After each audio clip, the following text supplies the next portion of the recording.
Pilena, le thème classico parce que ça sera la semaine prochaine. Même heure, même endroit. D'ailleurs, on débriefera de ce match.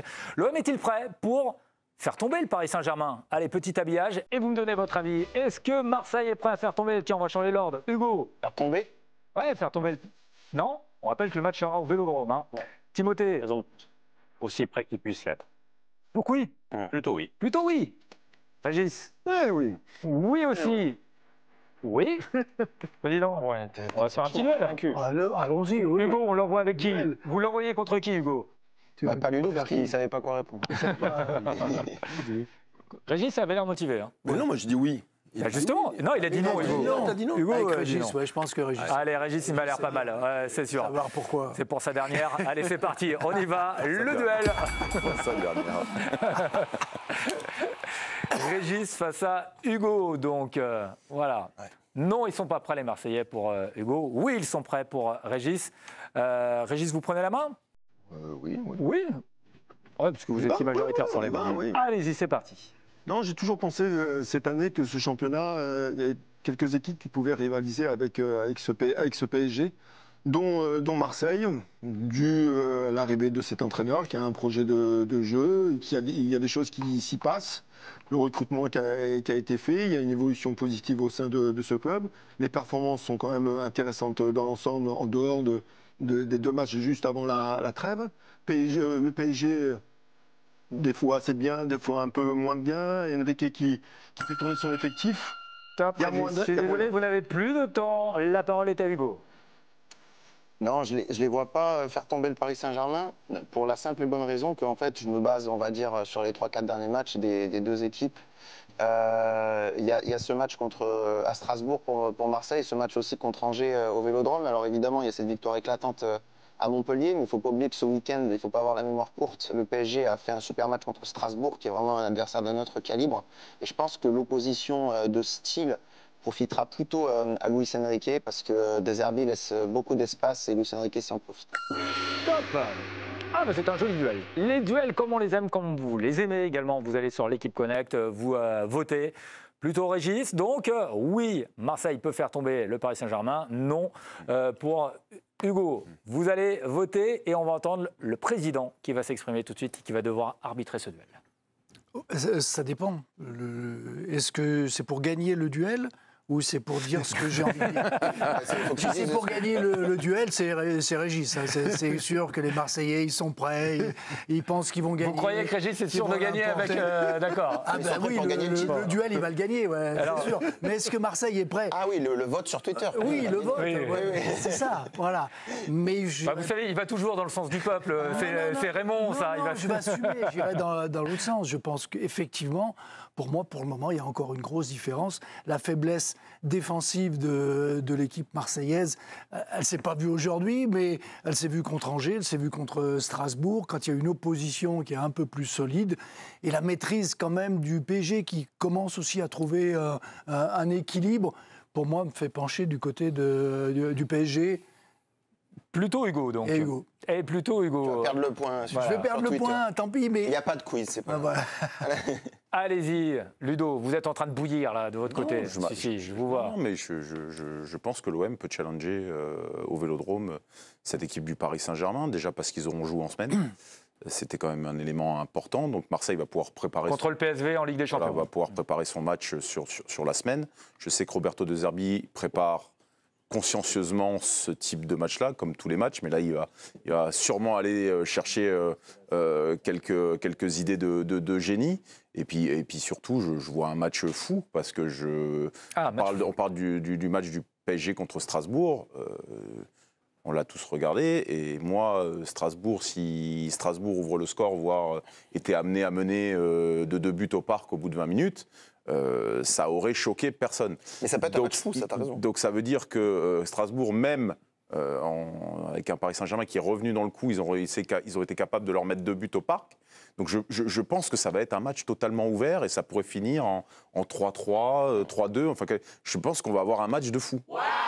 Donc, et je vois l'OM dans un match de fou, dans un stade de fou. Ouais. Et peut-être réaliser une performance de fou. Voilà. Attention, Eli Wahi en direct tout de suite, on y va, regardez les images en direct, la réaction justement de l'attaquant marseillais. Ça faisait longtemps, et en tout cas je suis très fier, très content d'avoir pu aider l'équipe comme ça. Qu'est-ce qui s'est passé dans ta tête sur ce premier but dans le jeu avec l'OM? Ça a été un soulagement? Comment ça s'est passé? Non, bien sûr, je suis resté concentré et je savais qu'il allait en avoir une et il faudra la mettre au fond, c'est ce que j'ai fait. Le coach vient de parler de toi en conférence de presse, il a dit que tu avais énormément de talent, qu'il fallait ceci dit encore t'aider à gagner en confiance. C'est ce qui te manque encore un petit peu aujourd'hui, encore un petit peu plus de confiance? Bien sûr, c'est vrai que le talent ne fait pas tout. Aujourd'hui, on sait qu'il faut travailler et c'est ce que j'essaie de faire chaque jour pour progresser. On t'a senti bien dans ta tête, physiquement aussi, parce que tu as fait beaucoup d'efforts, même sur le plan défensif, aller récupérer des ballons. Tu offres ce ballon à Mason Greenwood aussi en deuxième période. Un match plein pour toi. Qu'est-ce que ça représente ici, un match plein à Montpellier? Ouais, c'est vrai que c'était un match assez particulier, mais j'ai su faire la part des choses et donner le meilleur de moi-même. Et c'est ce que le coach attend de moi et c'est ce que je vais essayer de faire tout le temps maintenant. Au-delà du but, Elie, on a senti que c'était ton meilleur match avec l'OM. On a parlé, le jeu d'au-but, les mouvements. Voilà, on sent qu'il s'est peut-être passé un truc là. Oui, c'est vrai que je me suis senti très bien. C'était un match où il fallait que je me montre, il fallait que je fasse des bonnes choses. Et j'ai habillé mon match et avec un but à l'arrivée, c'est de bonne augure en tout cas. Ça te rassure ça? Parce que c'est vrai qu'il y a eu les sifflets au Vélodrome, il fallait que tu lances ta saison. Tu sais, le poids sur le numéro 9 à l'OM, on en a déjà parlé. Mais... Bien sûr, mais je pense que j'ai les épaules, sinon je ne serais pas devant vous. Donc en tout cas, je vais continuer à travailler et ça sera bon par la suite. Allez, dernière question. Une semaine juste pour parler. Tu pars aussi vite que dans le défenseur. Non, juste, on est à une semaine d'un gros match. Vous avez fait le taf pour vous mettre dans les meilleures conditions pour ce match contre Paris. Tu as signé à l'OM pour jouer ce genre de match aussi? Bien sûr, je pense que les matchs comme ça, c'est pas tout le monde qui a l'opportunité de les jouer. En tout cas, on va bien se préparer pour être prêt dimanche prochain. Allez, merci beaucoup. Bonne soirée. Et voilà, il l'attend ce match, comme tous les Marseillais qui l'attendent. Et c'est vrai, tiens, je rebondis, voilà, avant ce classique. Hein, qui nous a dit, voilà, c'est Ludo qui nous a dit, il y a le match du PSV en revanche hein, pour le Paris Saint-Germain. L'OM va avoir une semaine complète, Timothée, pour préparer ce classique. C'est aussi un des avantages. Ouais, pour répondre à la question qui nous a été posée, et on n'est pas en train de se poser la question, c'est savoir si l'OM va battre le Paris Saint-Germain. On demande s'ils sont prêts. Et moi, c'est dans ce sens-là que je dis oui à 100%, que je dis qu'ils sont aussi prêts qu'ils peuvent l'être, parce que justement, ils se sont servis de ce match pour mettre tous les feux au vert. Il y a Rabiot qui est en train de rentrer dans l'effectif, qui va permettre de densifier ce milieu de terrain. Oui, tout est au vert pour être dans les meilleures conditions. Après, c'est souvent le cas contre le Paris Saint-Germain, contre toutes les équipes de Ligue 1. Quand ils perdent, c'est souvent qu'ils laissent la place à ça, parce que c'est quand même une équipe qui a été construite avec des moyens bien supérieurs aux autres équipes de Ligue 1. C'est dommage parce que Timothée, vous étiez bien parti, mais là on est obligé de vous interrompre. L'OM est-il prêt à faire tomber le Paris Saint-Germain qui jouera donc dans une semaine tout pile, ce fameux Classico? Et là il y a débat. Il y a débat avec un camp Hugo, Raymond donc, qui nous dit non, l'OM n'est pas prêt, et les autres qui nous disent oui, quand même, l'OM a la capacité, notamment Ludo, qui nous dit qu'on peut s'attendre à un match de fou. Non, mais vous transformez quand même, parce que... J'essaye de mettre en place. On n'a pas dit qu'ils n'étaient pas prêts. Ce qu'a dit Timothée, ils n'ont jamais été aussi prêts. Oui. Mais le PSG est toujours devant. Ils sont moins prêts que Paris à gagner le match. Voilà, pour vous, le PSG reste quand même favori. Quoi. Voilà. Ah, oui, s'ils sont prêts, pas s'ils vont le faire. Ouais. Voilà, s'ils sont prêts. Non, mais ils veulent pas se mouiller. Mais oui, mais si l'équipe en face est plus prête que la tienne. Raymond, il sait qu'il y a les Marseillais. Déjà, il avait peur sur le duel. Là. Il sait qu'il craint. Non, mais attendez, avec Raymond, on se mouille beaucoup plus que vous. Bah oui, c'est ça. Ouais. Complètement. Nous, on dit qu'ils vont être battus par Paris. C'est quand même. Ah voilà, donc vous dites bien qu'ils vont être battus par Paris. Vous voyez, les choses évoluent bien. petit à petit. Vous voyez, il suffit de le piquer un coup et après il y va. Mais je peux me tromper. Hein. Je suis pas bon sur les pronostics. En général, je suis pas bon sur les pronostics. En revanche, Ludo parlait aussi d'un match très spectaculaire, visiblement. Attendez, est-ce que vous êtes tous d'accord avec ça? Je partage ton avis.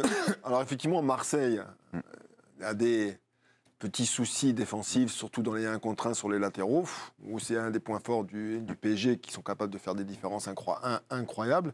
Mais à contrario, je pense que Paris, sur certaines situations, défensivement, c'est pas toujours non plus la sécurité sociale. Les situations arrêtées, ils sont pas bien. Contre Strasbourg, hier, ils ont été mis à mal par ces jeunes Strasbourgeois qui leur ont proposé à faire des courses. Paris n'aime pas défendre, ils n'aiment pas courir défensivement. Quand on les oblige à faire des courses importantes, en y mettant de l'intensité, ils n'aiment pas trop. À partir du moment où il y a un jeu de position, ils maîtrisent totalement leur aspect défensif. Quand ça commence à cavaler, ils n'aiment pas trop. Donc si Marseille arrive à les bouger un peu... La seule chance qu'ils ont Marseille, c'est d'essayer de faire ce qu'a fait c'est de les couper à la source. Parce que quand tu vas te retrouver en attaque placée avec Dembélé, Barcola et toute la clique, Marseille n'a aucune chance en jouant comme ça. Ils ont une chance en allant couper tout de suite plus haut, en récupérant des ballons de contre-pressing, en essayant de mettre le feu et d'emballer la rencontre. Le plan, à mon avis, il doit se jouer comme ça. Et je pense qu'il doit être rassuré sur le premier quart d'heure, 20 minutes.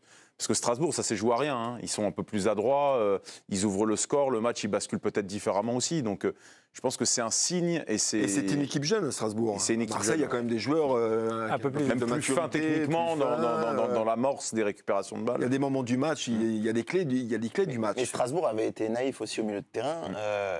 La clé du match, là, pour le coup, je pense que ça peut être le milieu de terrain. Et c'est bien d'avoir lancé Rabiot titulaire pour la manquer de première Doucouré est très important à Strasbourg. Ouais, il manquait de Doucouré. Et alors juste, Président, mais en quoi le match du PSV peut avoir un impact sur le PSG, justement? Par exemple, admettons, il y a un accro, est-ce que ça peut avoir un impact sur le classique après Non, parce que je vois comment fonctionne Enrique. Ça se trouve, contre Marseille, il va faire tourner. Bah oui. Parce que ce qui compte, c'est le match il va de pas Coupe faire tourner d'Europe. contre Marseille, quand même. Mais il est où le match Il là est capable. Marseille. Non, mais le match du PSV, il est où À Paris. Non. Il est à Paris? Non. Si, à domicile. C'est à Paris? Oui, c'est à domicile. Bah, Si, voilà. mais C'est bien Paris, sûr, c'est c'est à Paris. De toute façon, dans son optique de Luis Enrique, fera du terrain. Physiquement, ça va rien changer à la semaine, puisque mercredi, sinon, s'ils n'avaient pas de match, ils auraient fait une grosse séance d'entraînement. Là, ils sont à domicile, ils n'ont pas de voyage. Quand même. C'est vrai. Tiens, vous voyez, C'est vrai qu'on a le Comme quoi, parfois, les arguments, ça peut renverser les gens. peut-être que c'est l'avis de Raymond qui a fait chavirer ce duel, vous voyez. On ne sait pas.